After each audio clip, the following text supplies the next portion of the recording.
La drague directe, pure et dure, pas de censure. Bienvenue dans le Coach Drague Podcast. Grégory, 34 ans, ne sait ni aborder ni demander le numéro à une fille. Il n'arrive pas à conclure. Il n'est pas totalement timide, mais le fait de se prendre un râteau l'irrite et il veut se débarrasser de ce problème. Même s'il écoute le Coach Drague Podcast, il n'arrive pas à séduire. Stan ne sait pas comment parler aux femmes et ne sait pas quelle attitude adopter quand il est en face d'une femme. Il aimerait avoir des conseils pour intéresser et intriguer les femmes en face ou par SMS. Nassim aimerait avoir des conseils pour vaincre sa timidité extrême. Il n'arrive même pas à aller parler aux mecs. Il aimerait savoir comment vaincre sa timidité pour se faire des amis et pour draguer les filles. Et finalement, Tony a 2 questions. La fille qui lui plaît est toujours en groupe. Il aimerait savoir comment l'isoler pour lui parler et il se demande aussi comment proposer à la fille de coucher avec lui le soir même. Tony n'y va pas par 4 chemins. Chers auditeurs, dans cet épisode du Coach Drague Podcast, Robbie et moi répondons aux questions des auditeurs. Bonjour Consti, Consti, je suis un homme doux, gentil et honnête et je cherche une femme pour fonder une famille. Bonsoir Consti, aide-moi. Robbie, qu'est-ce qu'on va faire aujourd'hui? La même chose Consti que chaque... si je connais cette série avec Minus et Cortex, je sais plus, qu'est-ce qu'on va faire aujourd'hui? On va dominer le monde. Et quand tu m'as dit ça, j'ai pensé à cette connerie. Aujourd'hui, je pense que c'est une question-réponse seulement. Seulement, c'est déjà pas mal. Ouais. Souvent, c'est les podcasts qui durent le plus longtemps, je pense. Ouais. C'est un peu moins long que dominer le monde, donc on devrait s'en sortir. C'est la première étape. Okay? On commence par répondre aux questions et puis on va dominer le monde. Ok. Ouais, Bon planning. Voilà, c'est un processus en 2 étapes. C'est comme pour vaincre la peur. Plutôt pour vaincre l'angoisse. Car petite nuance, la peur et l'angoisse, c'est pas la même chose. Hein. Ouais. La peur est une réaction à un danger réel. Tu traverses la rue et tu risques de te faire écraser par un camion. À ce moment-là, ce que tu vis, ce que tu ressens, c'est de la peur. L'angoisse, c'est un sentiment. Tu anticipes un danger. Hein, c'est imaginaire. Voilà. Aujourd'hui, Robbie, on va varier. Tu vas lire une partie des questions et moi, je vais lire une autre partie. D'accord? Ok. Car jusqu'à présent, c'est moi qui ai lu les questions, mais voilà. Je délègue. Hein. C'est bien. C'est Grégory la première, je pense. Hein. Oui, c'est ça. C'est la question de Grégory. Ok, écoute, je commence. Donc, une question de Grégory qui nous dit « Cher Consti, si je t'écris, c'est que j'aurais besoin de tes conseils, car vois-tu, je ne sais ni aborder, ni demander leur téléphone et ni coucher avec les filles, malgré mes 34 ans. Je ne suis pas totalement timide, mais le fait de me prendre un râteau m'irrite. J'ai tellement envie de me débarrasser de ce problème, pour ces jours-ci, je suppose, ces années à venir, et même si j'écoute tes podcasts qui sont excellents, je n'y arrive pas. Je n'y arrive pas à séduire puis coucher avec des filles. Peux-tu m'aider, s'il te plaît? Ok. Robbie, je réponds, tu réponds. On fait comment? Tu peux commencer, ouais. D'accord. Bon. Bonjour Grégory, ou bonsoir, je ne sais pas quand est-ce que tu écoutes ce podcast. Merci pour ta question. J'ai une bonne nouvelle pour toi. J'ai une bonne nouvelle et une mauvaise nouvelle. Malgré tes 34 ans, à 34 ans, tu peux toujours te lancer, progresser. Oui, tu as un énorme potentiel de croissance. J'ai eu des mecs de plus de 40 ans, plus de 45 ans. Si je me rappelle bien, j'en ai même eu un de 55, 56, 57, je ne sais plus, qui a fait des progrès. Donc, il n'est jamais trop tard pour commencer, pour apprendre. Alors, Première chose que je constate, c'est que tu dis « Je ne suis pas totalement intimide, mais le fait de me prendre un râteau m'irrite. » Tu utilises le mot « irriter » pour un râteau. Bon, ça peut sembler trivial et anodin, mais est-ce que le râteau t'angoisse ou t'irrite? Car quand tu dis « m'irrite », irriter, c'est de l'ordre de la colère. Et 9 fois sur 10, les mecs éprouvent de l'anxiété. Ça peut sembler anodin, mais les mots que tu utilises pour exprimer tes sentiments, oui, disent quelque chose sur toi, sur comment tu perçois tes sentiments. Enfin, c'est un indice de ton intelligence émotionnelle. Attention, je ne dis pas que que tu n'as pas d'intelligence émotionnelle. J'essaie de comprendre pourquoi tu utilises le mot irrite. Est-ce que tu vis le schéma suivant? Tu vois une fille, tu es anxieux. Suite à cette anxiété, tu restes passif, tu n'agis pas, donc tu n'abordes pas. Et par la suite, tu t'en veux. Donc, il se peut que, oui, tu éprouves de l'irritation vis-à-vis de toi-même. Bon, ça, c'est plutôt une question que je me pose, ce n'est pas vraiment une réponse. Mais ce qu'il faut retenir de tout ce que je t'ai raconté, c'est qu'il est quand même important de pouvoir distinguer tes émotions, tes sentiments. Bon, les émotions et les sentiments, ce n'est pas la même chose, mais là, je ne vais pas entrer dans les détails. Bref, donc il est important de bien choisir tes mots pour pouvoir distinguer les émotions, car oui, l'angoisse, par exemple, ne se gère pas de la même façon que la colère. Hein? C'est pour ça. Voilà, ça c'est le premier point.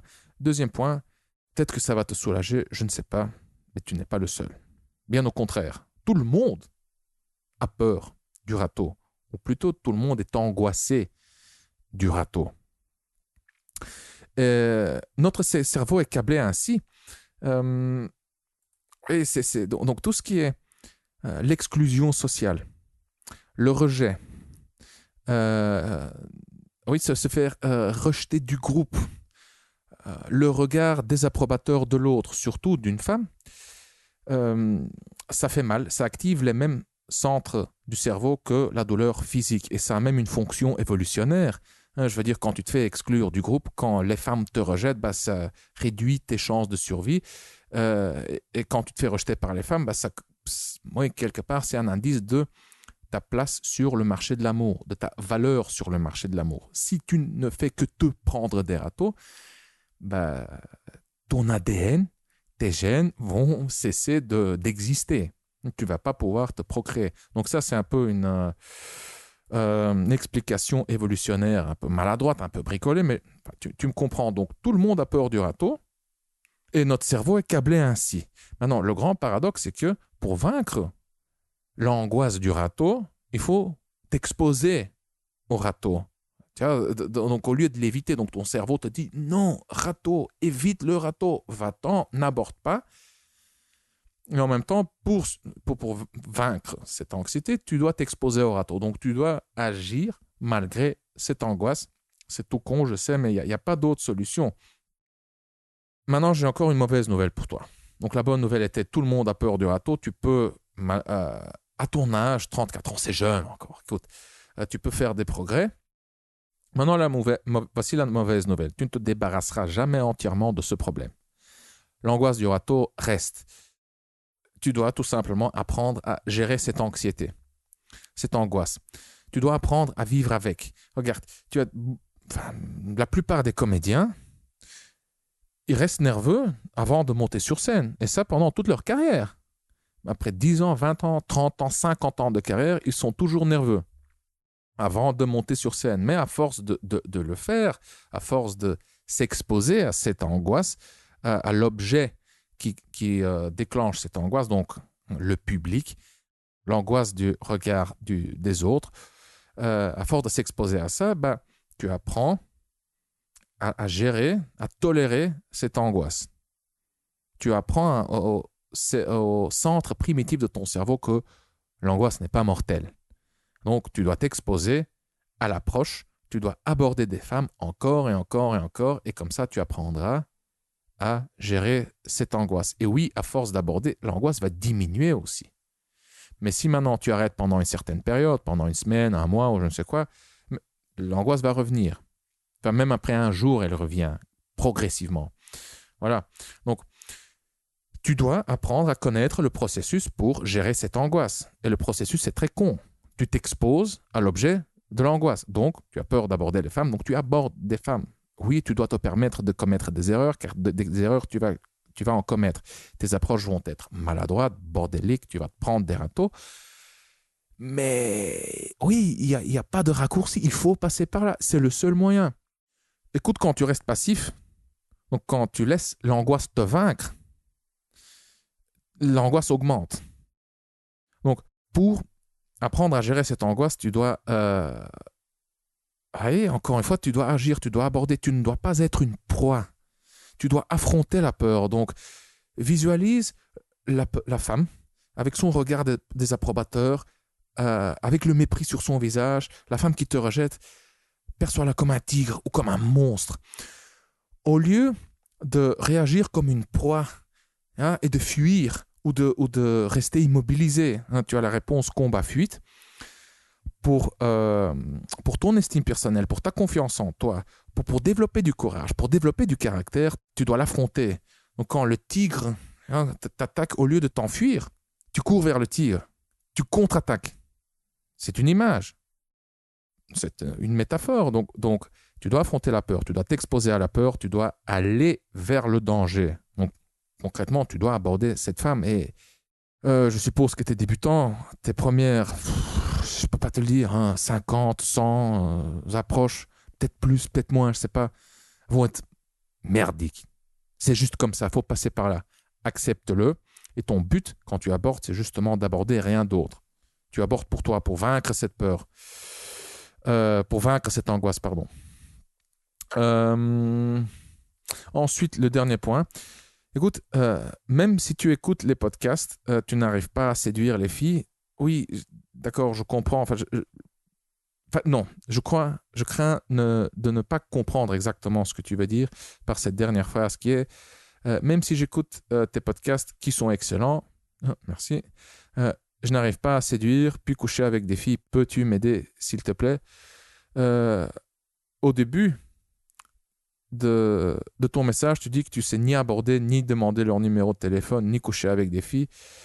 Bah oui, commence par l'approche. Je veux dire, ouais.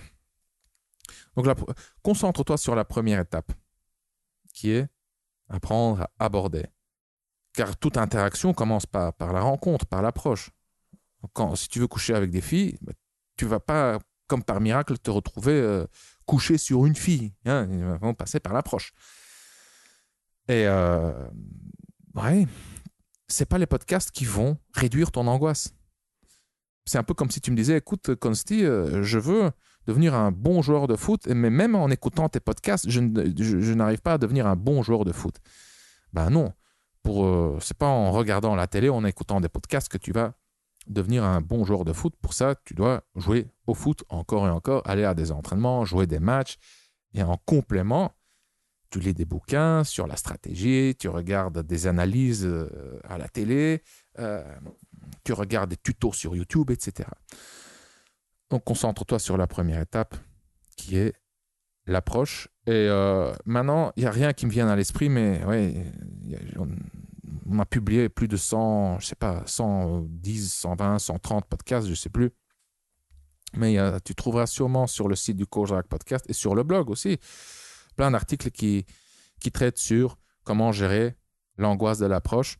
Tu trouveras plein d'articles qui te donnent des phrases de drague toutes faites pour t'aider à te lancer tout simplement. Comme ça, au moins, tu as déjà la solution au problème. Comme si je ne sais pas quoi dire pour aborder cette fille. Donc, je t'invite un peu à surfer sur le site du Coach Drac Podcast et sur le blog de Coach Drac. Voilà. J'ai fini. Roby, j'étais long. Le podcast est terminé, les gars. On peut rentrer. Il n'y a plus de questions pour aujourd'hui. Tu vois, tu vois le petit qui attend dans la file pour voir son autographe. Et puis, non, c'est fini, mon petit. C'est fini pour aujourd'hui, les autographes. Ouais. Non, très, très bonne question. Très bonne réponse, pardon. Moi, j'avais aussi relevé ça en disant la question de Grégory. C'est que même lui, j'ai l'impression qu'il ne sait pas vraiment quel est son problème. Enfin, il dit oui, pas prendre le numéro, pas séduire, pas coucher. Enfin, il n'y a pas un moment donné où il a identifié un de ses problèmes particuliers. C'est un peu une... Ouais, en gros, j'ai l'impression que... Et le mot irrité peut-être est bien choisi, puisque peut-être qu'il pense que ça doit aller plus vite facilement, de manière assez logique, sans faire d'efforts particuliers, peut-être, hein, c'est un peu avec les mots qu'on a ici. Et il n'y a pas vraiment d'introspection et de remise en cause aussi, en se disant, voilà, j'ai écouté ça, j'ai lu que ça marchait, j'essaie, non, ça ne marche pas, ça mérite, comment faire, ça ne marche pas. Donc il y a peut-être une réaction un peu trop épidermique au, oui, au rejet, mais voilà, parfois même quand ça marche pas, il y a de l'information à récupérer. Et après, voilà, tu peux t'améliorer sur la prochaine approche. Donc moi, c'est un peu ce que j'ai ressenti en lisant. C'est plutôt, il y a un côté peut-être irrité assez facilement et un peu une réaction épidermique où ça l'ennuie, il veut que ça aille plus vite, il se dit j'ai 34 ans, il faut que ça aille vite, il faut que ça fonctionne, je lis, j'écoute, je répète, mais il faut voir ça dans un ouais, dans un cadre beaucoup plus large. Et comme tu l'as dit, c'est très bien aussi de temps en temps de se dire voilà, je vais recommencer au départ, je vais reprendre l'approche à 100%, puis la transition à 100%, etc. Et jusqu'au moment où il arrive vraiment à avoir une interaction de qualité. Et à ce moment-là, il pourrait vraiment identifier ses problèmes. Parce que pour l'instant, ouais, en lisant la question, on remarque pas qu'il y a un truc particulier. C'est juste, ouais, les questions, ouais, je ne sais pas quoi dire, je ne sais pas comment le... Ouais. Oui, donc, à mon sens, je pense qu'il faut mettre de l'ordre dans les problèmes, les sticking points, comme on dit. Il dit, je ne sais ni aborder, je ne sais ni demander leur numéro de téléphone, ni coucher avec des filles, malgré mes 34 ans. Et même, et un peu plus loin, même si j'écoute tes podcasts qui sont excellents, je n'y arrive pas à séduire, puis coucher avec des filles. Bon, on va un peu on va mettre de l'ordre là-dedans. C'est ni aborder. Alors, il faut commencer par là. La première étape, c'est aborder. Ensuite, c'est la conversation. Ensuite, c'est demander le numéro. Et demander le numéro / fixer le rendez-vous, car parfois, tu peux fixer le rendez-vous avant et ensuite demander le numéro ou l'inverse. Et ainsi de suite. Donc, bien entendu, je veux dire, s'il a des difficultés à aborder, ça me semble plus évident qu'il a aussi des difficultés à demander le numéro et à coucher avec des filles. Donc déjà, si ça bloque à la première étape, c'est ça. Tu parcours beaucoup moins. Déjà, tu rencontres moins des filles, tu abordes moins de filles, et logiquement, la suite de l'interaction, tu la vis beaucoup moins souvent. Donc voilà, Donc on va se concentrer sur une chose qui est l'approche, et on commence par ça jusqu'à ce qu'on maîtrise ça plus ou moins. Mais déjà, le simple fait d'aborder plus régulièrement, juste pour vaincre l'angoisse, ça va donner des interactions qui durent un peu plus longtemps que l'approche en soi. Donc voilà. Yes, exact. Ok, Roby, je propose qu'on passe à la deuxième question. La question de Stan. Tu peux la lire. D'accord.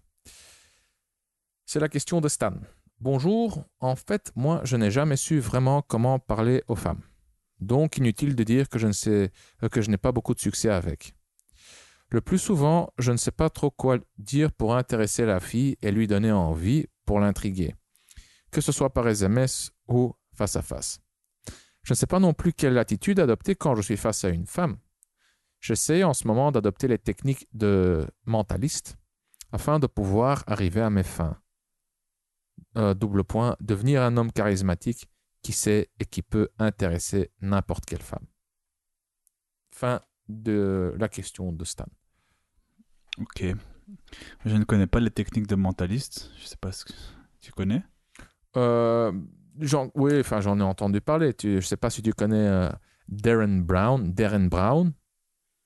Non. Oui, il y a une série comme ça sur la BBC, je pense. Tu peux aussi voir les épisodes sur YouTube. C'est une série télévisée, hein. Ouais, enfin c'est pas une série, c'est plutôt un truc de... C'est un peu comme un magicien des pensées. Hein? Par exemple, il te donne des cartes et toi, tu dois choisir une carte et lui, il sait deviner quelle carte. ou bien il te Ah. raconte une histoire. Enfin, je sais pas. Par exemple, allez, je te donne un exemple tout con. Robbie pense à un nom. Juste un nom, n'importe, un nom masculin. Hein? Alors ensuite, le mec, il te dit, voilà, tu as pensé à Jean, par exemple. Oh, et c'est correct. Tu vois, il a deviné à quel nom tu penses. Mais il y a toute une méthodologie derrière. Donc ça, c'est un exemple tout con. Ouais. Un peu le code reading, un Oui, peu comme oui, ça. ça en fait partie. Il y a de la PNL, il y a un peu de magie, il y a un peu donc PNL, magie, hypnose, qu'est-ce qu'il y avait encore dedans? Ouais, enfin, des trucs comme ça, du cold reading, effectivement, donc là, de la clairvoyance. C'est un peu ce mélange, donc ouais. Voilà. Ok. Bah écoute, je peux peut-être donner une astuce un peu plus faisable à Stan dans un premier temps, puisque je lis qu'il nous dit, voilà, il ne sait pas quoi dire, que ce soit en face ou par SMS, enfin par message. Je me souviens qu'on a fait un podcast sur cette technique, mais j'ai envie d'un peu lui redonner ça à Stan parce que ça me semble être le plus adéquat. Je ne sais pas si tu te souviens, quand on a parlé de la technique de l'extrapolation. C'est en fait une technique qui consiste à se poser une question quand tu es en face de la fille. Bon, c'est plutôt un exercice parce que généralement, tu as besoin peut-être un petit peu de temps pour réfléchir, mais c'est se demander quoi et comment le lui dire pour la faire réagir, pour la faire rougir, ou encore la faire rigoler, la faire se justifier. Donc j'ai pris l'exemple, je me souviens à l'époque, c'était par exemple une fille qui te dit qu'elle a passé le week-end dans sa famille, à faire un barbecue par exemple. Bien, j'aurais pu simplement lui dire par SMS comment s'est passé ton week-end en famille, mais je vais plutôt utiliser comment s'est passé le barbecue, discussion philosophique, musique classique et Coca Zéro à volonté. Un truc comme ça, tu vois. Mais c'est un peu bête, mais l'avantage, c'est que ça va la faire réagir, ça va la faire rigoler, la faire se justifier. Donc moi, je me pose toujours la question, quoi lui dire et comment le dire pour la faire réagir, pour la faire rigoler. Et même parfois en rendez-vous, les gens peuvent se dire ouais mais en face à face c'est peut-être plus compliqué. Mais pas forcément. Parce que tu n'es pas forcément obligé de répondre directement. Si par exemple la fille te fait une petite réflexion, je sais pas, imaginons qu'elle te dise que... Je reprends l'exemple que j'avais donné à l'époque du podcast, une fille qui te dit qu'elle est bonne cuisinière mais un peu bordélique. Et alors un peu plus tard je lui dis que voilà, j'avais toujours comme vision des architectes, des gens très bordéliques avec le bureau plein de papier, des crayons partout, le PC un peu design. Mais imaginons maintenant que tu es en face de la fille et qu'elle te dise oui, je suis une bonne cuisinière mais bordélique. Tu n'es pas forcément obligé de lui répondre au tac au tac, mais par contre, le temps de réfléchir à comment la faire réagir, 5 minutes plus tard, tu peux revenir là-dessus. En lui disant ah, tu m'as dit que tu étais une cuisinière assez bordélique, tu sais, pourtant moi j'ai toujours imaginé les architectes étant bordéliques. Et là tu lui donnes ta petite routine. Donc même face à face, tu peux réfléchir à comment la faire réagir, comment la faire se justifier, comment la faire rougir, comment la faire rigoler, en reprenant un élément qu'elle t'a donné dans la conversation et en le reprenant un peu plus tard. Donc c'est possible de le faire aussi face à face. D'accord. Il y a un autre élément avec lequel il faut tenir compte, je pense. Je suis pas certain. Dis-moi. C'est que ouais, non, j'étais en train de relire le message de Stan pour voir s'il y avait des éléments que j'avais loupés. Mais on peut se poser la question, hein, je ne dis pas si c'est le cas. Est-ce qu'il est angoissé? Est-ce qu'il est nerveux en face d'une femme? Donc, si c'est le cas, déjà, il aura moins de ressources mentales, moins de focus, moins de concentration pour observer, pour réfléchir, pour trouver pour pouvoir extrapoler. C'est sûr. Hein, et faire ses suppositions, tu vois, faire ses petites... pour construire tout simplement ses petites phrases, son discours. Enfin, tu sais, quand tu es nerveux, tu as des blancs. Tu bloques. Je sais pas quoi dire. C'est vrai, c'est vrai. Oui, c'est pour ça qu'il faut compenser en ayant déjà des phrases toutes faites, par exemple, avant le rendez-vous. Donc, histoire un peu de neutraliser ce problème de focus durant le rendez-vous. Si tu as vraiment été très angoissé et toutes tes ressources mentales sont prises par cette angoisse, bah, c'est bien alors d'avoir sous ta main je sais pas moi, 5, 6, 7 phrases, enchaînement clé tout fait, pour justement ne pas te poser la question comment extrapoler, comment la faire réagir. Tu as déjà tes petites phrases avant. Ce que tu peux faire aussi, si toutes tes ressources mentales sont prises au moment où tu es en face de la fille, lors d'un rendez-vous par exemple, c'est d'aller te ressourcer aux toilettes quelques minutes. Te dire où j'en suis. Est-ce que le rendez-vous prend la bonne direction? J'en parlerai juste après parce qu'il me demande, il demande aussi quelle attitude adopter en face d'une femme. Mais ici, je fais une petite parenthèse en disant que rien ne l'empêche, durant un rendez-vous par exemple, de faire une petite pause de quelques minutes pour se situer et éventuellement déjà mettre dans sa mémoire les futures phrases qu'il va pouvoir amener afin de rééquilibrer la balance éventuellement ou alors de faire avancer les choses, quoi. Ouais. Et ça vaut pas seulement pour le rendez-vous, mais aussi pour l'approche. Donc ça, tu peux aussi apprendre 1, 2, 3 phrases d'approche par cœur. Comme ça, moi, quand tu vois une fille qui te plaît, ta première réaction sera probablement une réaction d'angoisse, de nervosité. Tu n'auras pas trop envie d'aller l'aborder. Et en même temps, tu auras envie d'aller l'aborder, mais tu n'as pas envie de te prendre un râteau. Et c'est à ce moment-là que l'angoisse monte, tes ressources mentales diminuent. Que faire? J'y vais.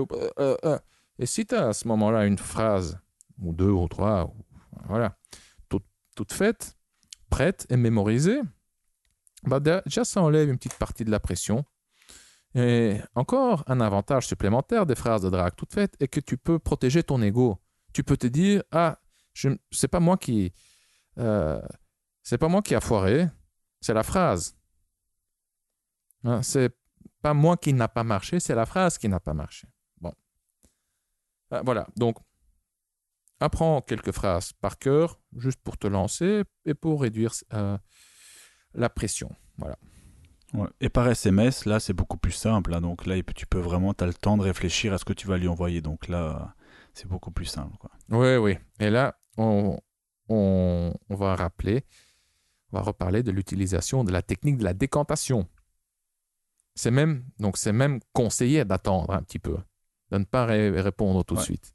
Tout à fait. Voilà, tu attends, tu réfléchis, tu laisses tes émotions se dissiper. Tu as le temps de faire des recherches sur Internet, puis tu lui réponds. Voilà. Tout à fait, ouais.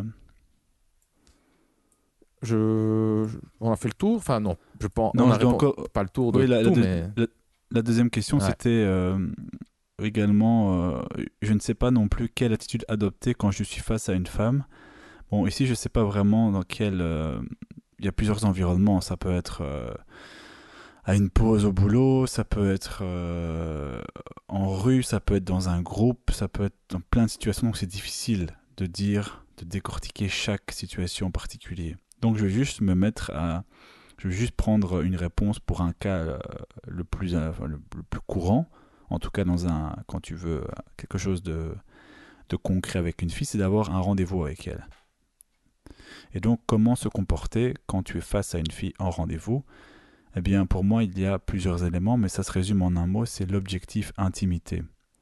La plupart des mecs en rendez-vous sont soit un peu dans le style trop plein d'humour, certains sont un peu dans le style conversation basique, et d'ailleurs dans la formation que je viens de créer, le script, j'en parle dans le module sur les rendez-vous, où je fais une petite structure que je peux te donner rapidement. Quand je suis en rendez-vous avec une femme, c'est mon objectif, c'est l'intimité. Et ça passe par 6 points. Par l'endroit, donc un endroit intime. Par l'habillement, le fait de s'habiller aussi peut jouer et va jouer un rôle dans l'intimité. Par les discussions, et là on en revient à ce qu'on disait juste avant, connaître des phrases toutes faites, des enchaînements clés, des sujets pour faire avancer la conversation de manière intime et pour éviter de se dire « mais qu'est-ce que je vais lui dire ?» Ensuite par les petits jeux, des petits jeux qui peuvent aussi un peu la divertir, par le contact physique, grosse composante intéressante et importante pour l'intimité, et ensuite également via des petites phrases de conclusion, des petites phrases toutes faites où tu peux éventuellement essayer de l'amener chez elle ou chez toi. C'est difficile de rentrer en détail dans toutes ces phases, mais c'est vraiment, si tu me poses la question comment me comporter, quelle attitude adopter, ça serait être intime. Mais quand je dis être intime, pour des gens, ça peut être abstrait. Tu vois, donc Ouais. c'est pour ça que je donne ces différentes phases. Être intime par différents canaux, par l'endroit, par l'habillement, par les discussions, donc discussions intimes, par le contact physique et par des phrases conclusions qui sont dirigées vers l'intimité, à savoir comment aller chez elle ou chez toi. On ne peut pas rentrer en détail, mais si tu es intéressé par ce script, par cette structure, c'est dans la formation que je propose. Donc peut-être que Concy, tu pourras mettre le lien à la fin du podcast, parce que c'est effectivement difficile de rentrer en détail sur chacun de ces points, mais pour résumer, être intime. Ouais. Très bien. Écoute, moi, je le conseillerais de se concentrer avant tout sur, encore une fois, la gestion de l'angoisse, de la nervosité. C'est d'apprendre à être relaxed. Avant tout, c'est, à mon sens, carrément une condition sine qua non, carrément, je dirais. Car, oui, plus tu es relaxed, moins tu es anxieux, et plus tu as des ressources mentales, de focus, de concentration pour te comporter comme tu aimerais te comporter. Donc, autrement dit, c'est de ne pas être freiné. Mais ça ne se choisit pas. Hein. Tu ne te dis pas, maintenant je vais être désinhibé, maintenant je vais être confiant. C'est un résultat. Et ce résultat vient avec l'expérience. Voilà. Donc, quelle attitude adopter? Ouais. Comment est-ce qu'on pourrait simplifier ça?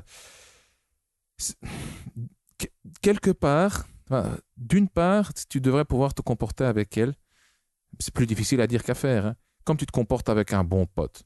Tu es détendu, tu es relax. Tu n'as pas peur de faire mauvaise impression. Donc ça devrait être présent, cet élément-là. Et bien entendu, ensuite, c'est une femme. C'est pas ton meilleur pote. Avec ton meilleur pote, tu n'es pas sexuel.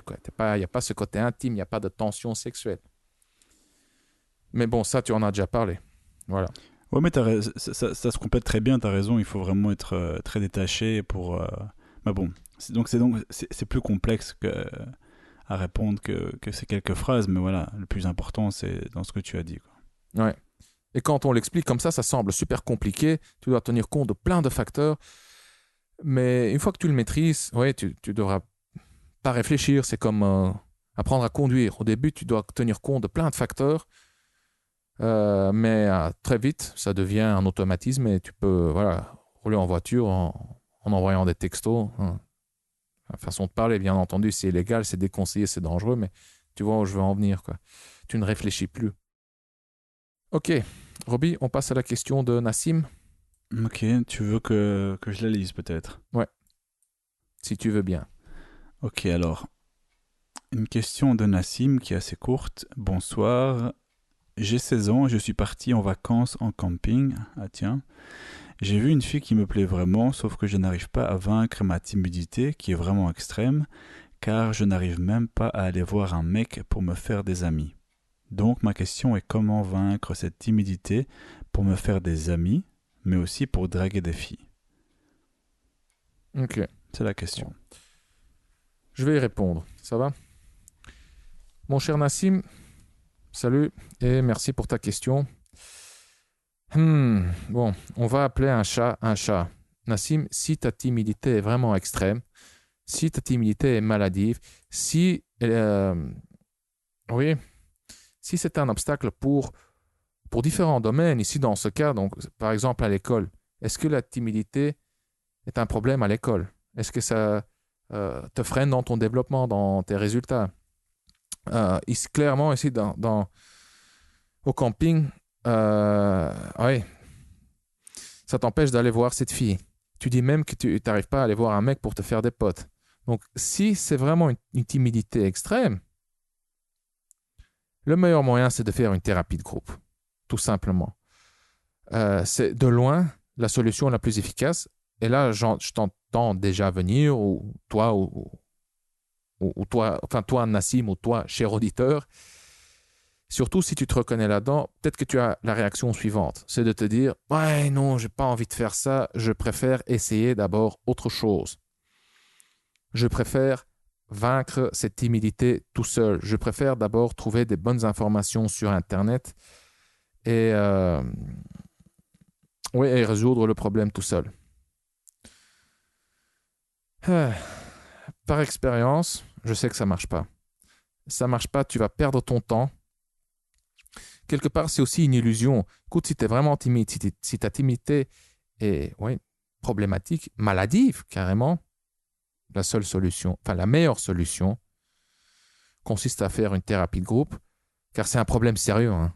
Euh, imagine, imagine plein de mecs vraiment timides derrière leur PC en train de chercher des solutions en ce moment. Il y en a, tu sais, en ce moment, hein, pendant que tu es en train d'écouter ce podcast, il y a des milliers, des dizaines de milliers, peut-être des centaines de milliers, des millions, peut-être, je sais pas moi, de mecs et de femmes timides en train de chercher des informations sur le net pour vaincre la timidité. Donc d'office, le fait de vouloir le faire seul ou pas, c'est une illusion, car tu n'es pas seul, tu n'es pas le seul. Les différences, c'est que tu seras pas seul, mais dans une chambre. Ici, tu es tout seul dans ta chambre, mais dans le monde, vous êtes beaucoup, quoi. Bref, pour te dire, oublie l'idée de résoudre ce problème tout seul, car, ça ne marche pas. Oui, il y a peut-être des exceptions, hein, mais 9 fois sur 10, ça ne marche pas. Et si ça marche, ça va te prendre beaucoup, beaucoup trop de temps. Ça n'en vaut pas la peine. Et deuxièmement, même si tu vas à une thérapie de groupe, bah, tu y vas tout seul. Tu ne vas pas être rejoint par tes potes, par ta famille. Tu y vas tout seul et tu seras entouré des gens qui sont dans la même situation et ça va déjà ouais, te soulager énormément. Tu vas te sentir compris, supporté. Et voilà. Je te dis, je parle d'expérience, c'est la meilleure solution. Hein. Encore une fois, n'oublie pas que j'ai un diplôme en psychologie, je suis psychologue de formation, j'ai un diplôme universitaire. Bon, euh, je ne suis pas thérapeute, je ne suis pas un psychologue je ne sais pas comment on dit en français, clinique ou clinicien. Tu vois. Mais enfin, j'ai quand même quelques notions, plus que le mec lambda, quelques notions de la timidité.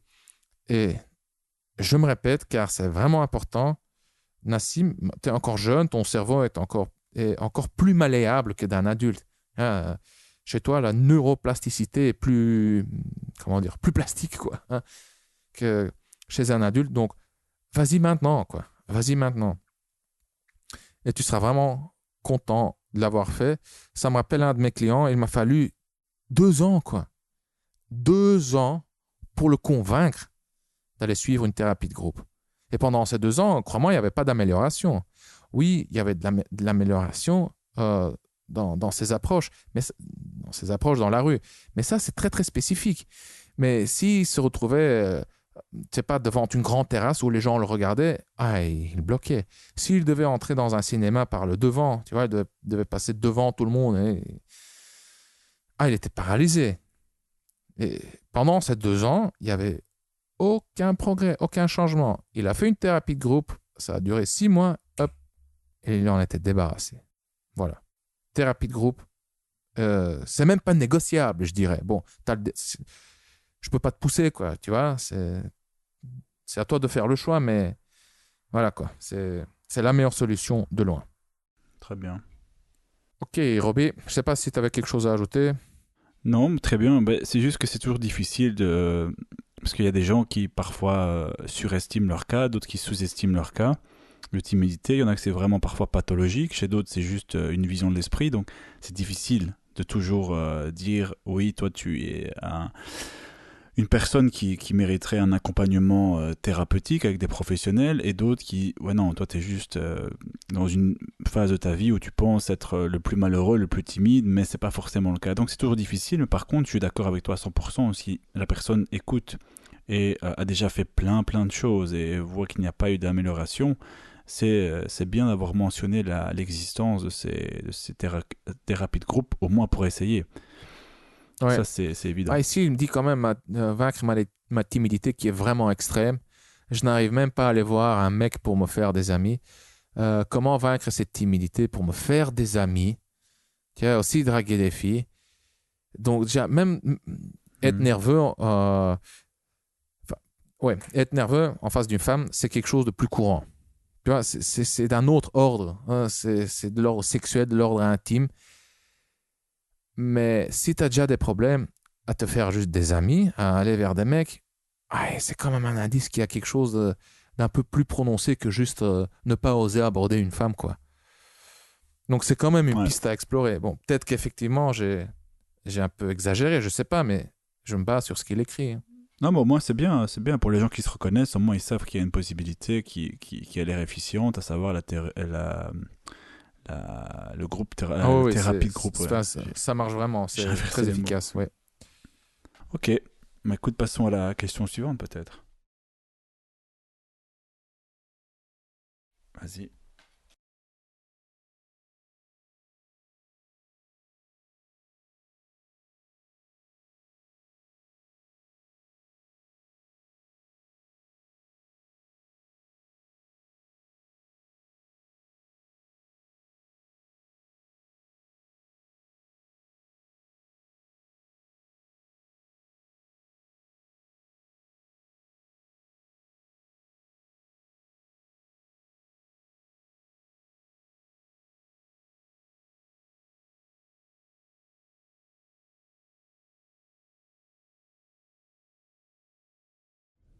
Ouais, c'est bien signé. Voilà, c'est sa question. Ok, mais écoute, je vais décortiquer en deux temps. La première question, c'est que faire pour aborder et pour isoler une fille dans un groupe. Et la deuxième question, c'est comment lui proposer de coucher avec toi ce soir. Yes. Alors, concernant le groupe, bah déjà, isoler pour lui parler, ça veut dire que bon, je vais simplement donner comment moi je fonctionne. Parfois, quand je suis assez froid, quand je sens que j'ai pas encore l'énergie pour aborder, et que je vois une fille dans un groupe, ce que je vais faire, mais c'est vraiment dans un laps de temps assez réduit, genre 5-10 minutes, c'est si la fille s'écarte de son groupe le temps d'un instant, je vais profiter de cette fenêtre de tir pour l'aborder à ce moment-là. Comme ça, elle est isolée de son groupe et je n'ai pas à, entre guillemets, subir le groupe. Parfois, ça arrive quand tu n'es pas dans l'énergie. Mais parfois, voilà, elle va rester beaucoup plus que 5-10 minutes. Donc dans ce cas-là, il faudrait quand même l'aborder, sinon le temps passe et la fenêtre de tir diminue. Donc dans ce cas-là, je te proposerais simplement, non pas de l'isoler avant, parce que ça serait bizarre, d'isoler une fille à qui tu n'as pas encore parlé, c'est assez bizarre. Donc il faudrait déjà l'aborder. Pour ce faire, tu peux faire un peu comme tu le veux, tu peux aborder de manière directe, moi c'est ce que je fais parfois. Donc lui dire que tu étais avec des amis par exemple, que tu l'as vu, que tu aimais son style, et que voilà, enchanté, moi c'est Tony. Ou alors utiliser un truc plus contextuel, plus indirect. Par exemple, quand je vois un groupe de personnes, moi ce que je fais encore souvent, c'est une phrase que j'utilise depuis plus de 10 ans, c'est un peu quelque chose qui passe sous le radar, c'est lui demander par exemple, vous avez l'air de vous amuser, qu'est-ce que vous fêtez de beau ce soir? C'est quoi l'événement? Est-ce que ça peut être un anniversaire? C'est très indirect, mais en soirée parfois ça peut passer. Moi, je préfère le côté direct, mais bon, ça c'est moi, c'est mon expérience. Je sais que d'autres personnes sont peut-être plus à l'aise avec le côté indirect, donc c'est une des possibilités. De l'aborder déjà premièrement, soit elle écarte de son groupe si elle s'écarte, si elle ne s'écarte pas via une de ses approches. Et ensuite, l'isoler. Mais pour l'isoler, il faut déjà avoir senti l'intérêt. Mais partons du postulat que tu as l'intérêt, puisque c'est ce que tu as l'air de dire, que visiblement ça se passe pas trop mal avec les filles. Si tu as son intérêt, pour l'isoler, c'est très simple. Soit tu lui demandes par exemple d'aller danser, c'est une possibilité, ou alors simplement tu lui dis viens, je vais te montrer quelque chose, on s'écarte du groupe pendant 3-4 minutes et je te ramène après. Et d'ailleurs tu le dis ça aussi au groupe. Moi quand j'isole, je dis à la fille viens, on va s'asseoir quelques minutes, il fait chaud, ou je suis fatigué, ou on va un peu dehors, ou un truc comme ça. Et je dis à son groupe, on revient dans 5 minutes, on va prendre l'air, on va s'asseoir, etc. Et l'isolation est faite. C'est aussi simple que ça. Il n'y a pas 36 000 formules pour l'isolation. Il faut juste prendre en compte éventuellement son groupe. Et moi, je fais attention à bien intégrer son groupe afin qu'ils ne sentent pas que j'essaye de dérober leurs copines sous leurs yeux ou que sais-je, quoi. Excellent. Parfait. Donc ça, c'est pour l'isolation. Maintenant, la deuxième question. Si tu veux rajouter quelque chose, Consti, tu peux, hein, n'hésite Non, pas. non, rien du tout. J'ai rien à dire. Non, elle était très complet à mon sens. Ok, et donc, deuxième question, lorsque tu sens que le courant passe pas trop mal, comment tu lui proposes de coucher avec toi ce soir? Mais là Ah, aussi, il va droit au c'est... but, lui. Hein. Elle me plaît, on se fait hop, on couche ce soir. Ouais, mais c'est Enfin, ça me bien, plaît, c'est ouais. c'est ce que j'aime, voilà, exactement, c'est ce que j'aime. Maintenant, c'est vrai que c'est... La question, c'est... c'est avoir ça dans une image beaucoup plus globale. Voilà, tu l'as approchée, elle est intéressée, tu l'as isolée, tu l'as embrassée, et là, par exemple, tu dis, ah, j'aimerais bien la ramener chez moi, ce soir, comment faire? Là, ça me semble tout à fait cohérent.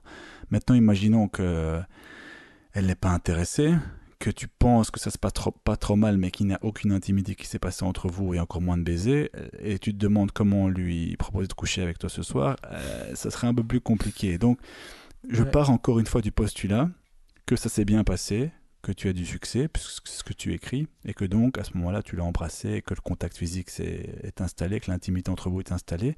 Donc, comment, avec ces éléments, comment lui proposer de revenir chez toi?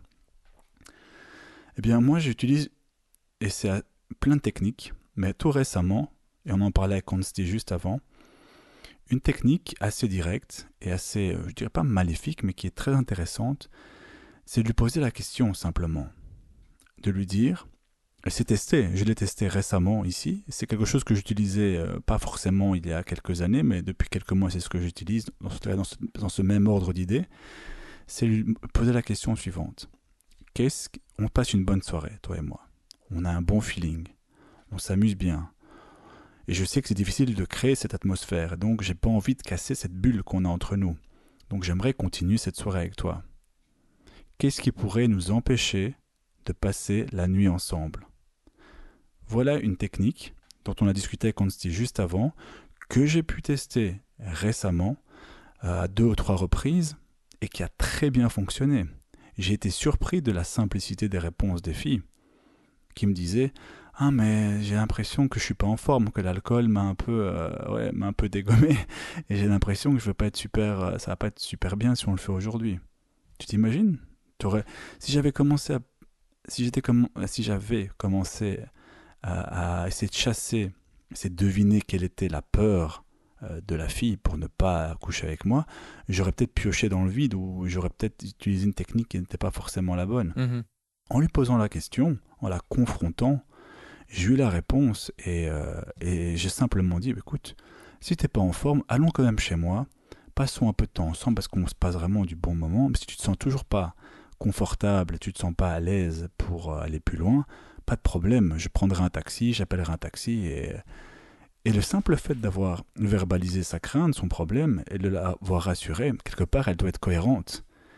Si tu règles son problème, elle a beaucoup moins de légitimité à dire que non, Ouais. je ne veux pas ce soir. Donc, c'est une technique assez puissante. Donc voilà, c'est comme ça que je fonctionne. Ou parfois, moi, ce que je fais aussi, je pose la question, et quand je sens que la fille n'est vraiment pas... je sens qu'il y a un blocage. Malgré ça, je la confronte. Tu vois,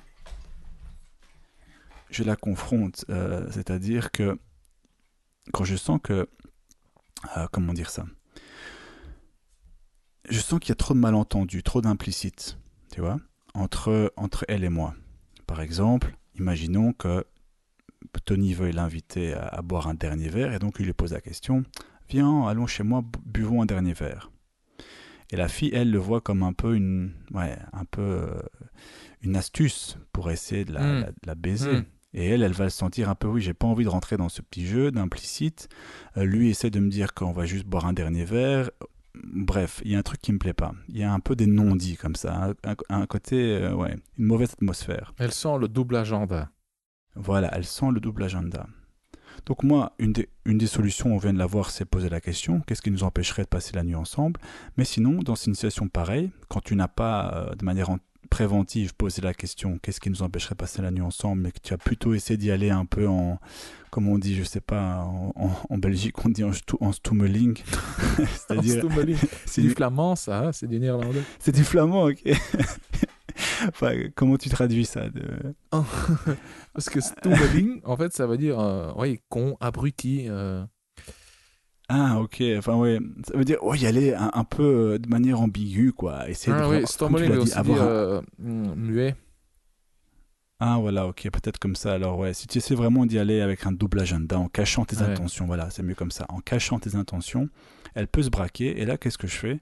Je vais la confronter. Je vais lui dire, qu'est-ce qui te fait peur, en fait? Qu'on aille chez toi et qu'on ait du sexe. C'est ça qui te fait peur. Tu vois? Boum. Ça fait un choc, quand même. Ça fait un choc. Et là, ouais, j'ai pas envie que tu penses que je suis une fille facile ou blablabla. Je dis, écoute, on va chez toi. On passe vraiment du bon temps. Si on va chez toi, bien sûr que je vais essayer d'avoir du sexe avec toi, car tu me plais, tu m'attires. Maintenant, honnêtement, c'est toi qui décideras à la fin si tu as envie ou pas. Si tu es confortable avec l'idée, pourquoi pas. Mais si tu n'es pas confortable, je l'accepterai. On passera comme une bonne soirée ensemble, et ensuite je partirai de l'appartement et j'appellerai un taxi. Et le simple fait de confronter et de lui dire que dans tous les cas, la décision sera la sienne, t'as confronté la situation et là, j'ai encore eu ça à plusieurs reprises, ça a complètement décanté la situation et ouais, on est passé chez elle et le fait d'arriver chez elle, après, tu en renforces son processus de cohérence. Et une fois que tu es chez elle, elle est beaucoup plus aussi décontractée. Enfin bref, tu avances un peu le pied dans la porte, mais c'est deux techniques très très puissantes pour arriver à coucher avec elle le soir même. C'est magnifique, magnifique. Et concernant, ouais, j'ai plein de trucs à dire là-dessus, mais je vais essayer de faire rapidement. Concernant la deuxième, tu nommes la plus grande angoisse, tu nommes la plus grande objection et ça a toujours, mais toujours la même réaction. Ça désarme, ça soulage, ça Exact, calme. exact. Ouais, c'est même une technique de vente, je dirais pas classique, mais enfin, il y a quelque temps, j'ai lu un bouquin sur la persuasion, sur la vente plutôt. Et le mec, il nomme, je sais plus, 11 ou 12, enfin, je sais plus, des déclencheurs, des triggers, donc des déclencheurs d'achat. Mhm. Et ce mec conseille de lister, mais de commencer par les plus grands défauts du produit. Hein, le plus gros souci, le plus gros problème, au lieu d'essayer de le masquer, de le minimiser, tout ça, tu commences par ça. Ça communique de l'honnêteté et oui, ça crée un climat de confiance. C'est ce que tu as fait. C'est exactement ça. Ouais. Et maintenant, concernant, donc je dirais même qu'il faut le faire, c'est pas qu'il faut le faire, mais dans des cas comme ça où tu sens qu'il y a un doute, tu vois, non, je me tais, tu as déjà tout expliqué. Concernant la première technique, ce qu'il y a de magnifique là-dedans, c'est que tu délègues la responsabilité à la fille. Il y a donc c'est la fille qui doit trouver la solution, et quand c'est elle qui va trouver la solution, ben, elle va être cohérente. Elle va pas te dire viens on va chez moi. Ah ben non j'ai pas envie d'aller chez moi. Enfin, je veux dire ça n'a pas de sens. Enfin je prends un exemple extrême, mais donc si elle te dit oui on peut aller chez moi si tu veux, bah vous allez chez elle. Mais si toi tu essaies de deviner ses objections, si toi tu essaies de la manipuler, tu vois, de lui faire avaler ton double agenda. Si par exemple tu dis écoute ouais on peut passer chez toi car je dois enfin c'est un exemple vraiment très mauvais mais pour l'instant je trouve rien de meilleur, c'est lui ouais écoute ouais non à ce qui paraît tu habites tout près, c'est vrai, ouais on peut passer chez toi car je dois charger mon téléphone ou quelque chose comme ça, enfin tu vois c'est un truc à la con hein, je veux dire elle va te dire non quoi. Ça sonne manipulateur, ça sonne marchand de tapis. Donc ta technique, ce qu'elle fait aussi, c'est qu'elle évite que toi, tu essaies de lui vendre un truc. Mm-hmm. Ça évite que tu essayes de la convaincre. Quand c'est toi qui essaies de la convaincre, que ce soit directement ou indirectement, tu te mets dans la position de vendeur et tu perds des points. Ça sous-entend que tu es inférieur à elle. Mm-hmm. Toi, tu veux obtenir quelque chose et elle a le truc que tu désires, ton objet de désir. Eh bien, en lui posant la question, comme tu le fais, répète une fois comment tu le formules exactement. Qu'est-ce qui nous empêche de passer la nuit ensemble? Qu'est-ce qui pourrait nous empêcher de passer cette nuit ensemble? Ouais. Ah, mais c'est tellement beau, mon vieux, c'est magnifique. C'est vraiment puissant. Encore une fois, d'une part, tu délègues la responsabilité, c'est à elle de trouver la solution. Deuxièmement, en lui posant la question comme tu le fais, en la formulant de cette manière, qu'est-ce qui nous empêche de... Tu la pousses à réfléchir aux objections, tu vois. Mm-hmm. Tu l'invites à neutraliser elle-même ses propres objections et à les exprimer. C'est d'une beauté, quoi. Non, c'est magnifique. C'est du grand art, ça. Vraiment. Mais c'est vrai que c'est très utile. Et je le dis, ouais, c'est vraiment assez récent.